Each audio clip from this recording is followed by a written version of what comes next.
जय Hind. Class 11 Hindi core का ये चैप्टर है मीरा।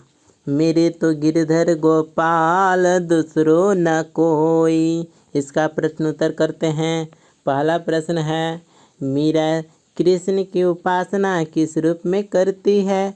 वह रूप कैसा है? तो उत्तर है, मीरा श्री कृष्ण को अपना सर्वस्व मानती है। वे स्वयं को उनकी दासी भी मानती है और श्री कृष्ण की उपासना एक समर्पिता पत्नी के रूप में करती है। मीरा के प्रभु सिर पर मोर मुकुट धारण करने वाले, मन को मोहने वाले रूप के हैं। अब दूसरा का क प्रश्न है, भाव व शिल्प सौंदर्य स्पष्ट कीजिए। तो यहाँ पर है, पंक्ति है, अंशुवन जल सिंची सिंची प्रेम बेली बोई, अब तब बेली फैली गई आनंद फल होई। तो इसका भाव सौंदर्य होगा, इस पद में मीरा की भक्ति अपनी चरम सीमा पर है। मीरा ने अपने आंसुओं के जल से सींचकर कृष्ण रूपी प्रेम की बेल बोई है और अब उस प्रेम रूपी बेल में फल आने शुरू हो गए हैं। अर्थात मीरा को अब आनंदभूति होने लगी है। इसका शिल्प सौंदर्य होगा, भाषा मधुर, संगीतमय और राजस्थान मिश्रित भाषा है। सिंची सिंची में पुनरुक्ति प्रकाश अलंकार है। प्रेम बेली बोई, आनंद फल, अंशुवन जल में सांग रूपक अलंकार का बड़ी ही कुशलता से प्रयोग किया गया है। इसके बाद दूसरा का ख है, भाव व शिल्प सौंदर्य स्पष्ट करने के लिए है। दूध की मथनियाँ बड़े प्रेम से विलोई, दधी मथी घृत का ढीलियो डारी दई छोई। इसका भाव सौंदर्य होगा, इस पद में मीरा ने भक्ति की महिमा को बड़े ही सुंदर ढंग से प्रस्तुत किया है। इस पद में भक्ति को मक्खन के समान महत्वपूर्ण तथा सांसारिक रूप को छान के समान असार माना गया है। इन काव्य पंक्तियों में मीरा संसार के सार तत्व को ग्रहण करने और व्यर्थ की बातों को छोड़ देने के लिए कहती है।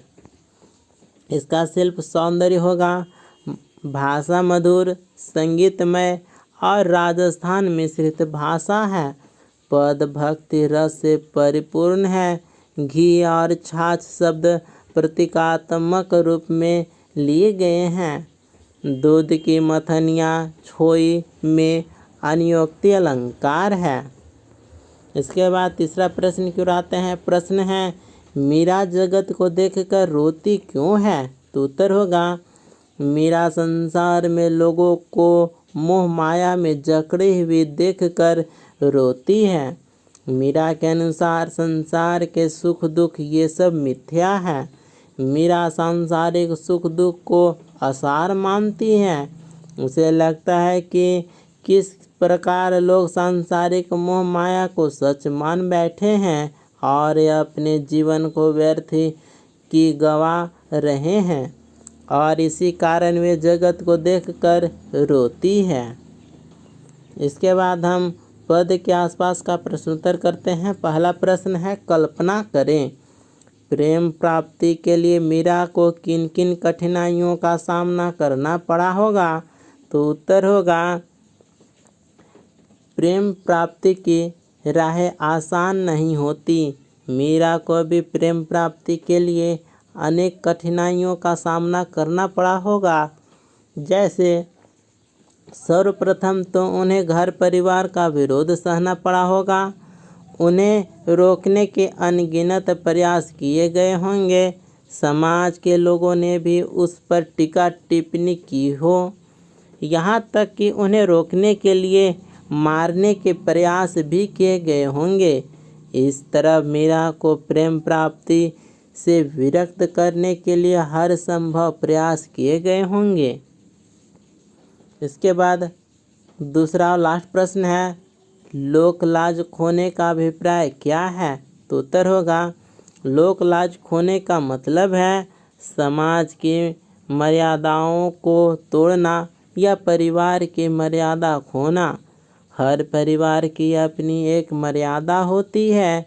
जब कोई व्यक्ति समाज की मर्यादाओं के विपरीत काम करता है तो उसे लोक लाज खोने की बात कही जाती है। इस प्रकार से मीरा का ये काव्यखंड मेरे तो गिरधर गोपाल दूसरों न कोई यहीं पर कंप्लीट होता है। मिलते हैं अगले वीडियो में। धन्यवाद।